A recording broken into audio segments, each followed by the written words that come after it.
మండలం కింద ఒక 5-6 గ్రామాలకు ఉపమండలం అనుకుంటాం.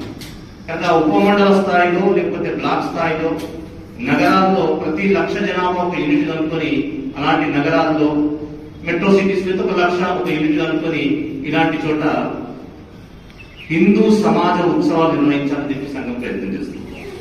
కేవలం ఆర్ఎస్ఎస్ మాత్రంగా సమాజంలో స్థానిక పెద్దలు, ప్రముఖులు, హిందూ సంస్థలు అన్ని కూడా కలిపి హిందూ సమాజ కార్యక్రమం నిర్వహించి అక్కడేటువంటి హిందుత్వాన్ని, ధర్మాన్ని సమాజంలోకి తీసుకుని వెళ్ళేటువంటి ప్రయత్నం చేస్తున్నారు.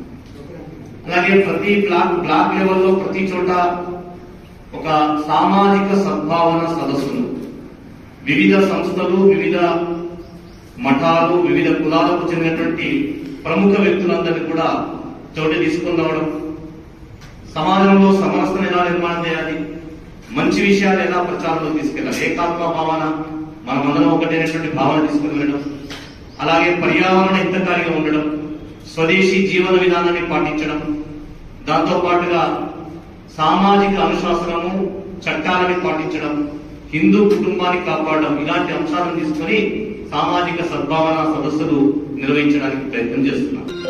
దీనికన్నా ముందుగానే రేపు జరిగేటువంటి దసరా కన్నా ముందే ఇంకా కార్యవిస్తరణ చేయాలని ప్రయత్నం జరుగుతుంది. తెలంగాణలో కూడా 4,000 శాఖలకి రేపు దసరా అంటే ఈ ఉత్సవాలు ప్రారంభమయ్యే సమయానికి 4,000 శాఖలు చేరేటువంటి ప్రయత్నం జరుగుతున్నది. ప్రతి ఉపమండల, ప్రతి బస్తీకి శాఖ వెళ్ళే ప్రయత్నం జరుగుతున్నది. దేశవ్యాప్తంగా కూడా 1,00,000 స్థలాలకి సంఘ కార్యాన్ని విస్తరించేటువంటి ప్రయత్నము ఈ సందర్భంగా జరుగుతుంది.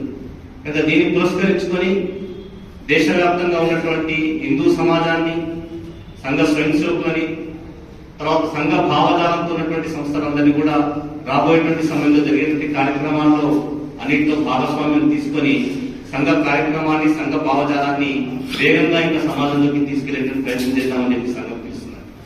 సంఘం కేవలము సంఘ సంస్థాగత కార్యక్రమం కాకుండా సమాజ పరివర్తన ప్రధానంగా ఉంటుంది. సమాజంలో మార్పు తీసుకుని రావచ్చు.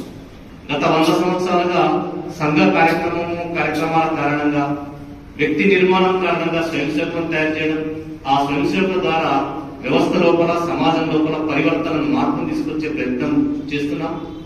అదే ప్రయత్నంలో భాగంగా రాబోయే రోజుల్లో కూడా ఈ కార్యక్రమాన్ని ఇంకా ముందుకు తీసుకుని వెళ్ళేటువంటి ప్రయత్నం చేస్తున్నాం. ఎక్కువ సంఖ్యలో వస్తున్నారు కనుక దాన్ని ఇంకా సులభం చేయడానికి మనం నిర్వహించినప్పుడు దానికి దాదాపుగా 9,500 మంది పైగా, అలాగే కేవలం నగరాల్లోనే కాదు గ్రామీణ క్షేత్రంలో కూడా విస్తరించాలన్న ఉద్దేశంతో సంఘము అర్బన్ ఏరియాలో ప్రతి 10,000 జనాభాను ఒక బస్తీగా, ఒక యూనిట్ గా చేసింది. అలా దేశం మొత్తంలో 58,939 క్లస్టర్ విలేజెస్ ఉంటే అందులో 30,000కు పైగా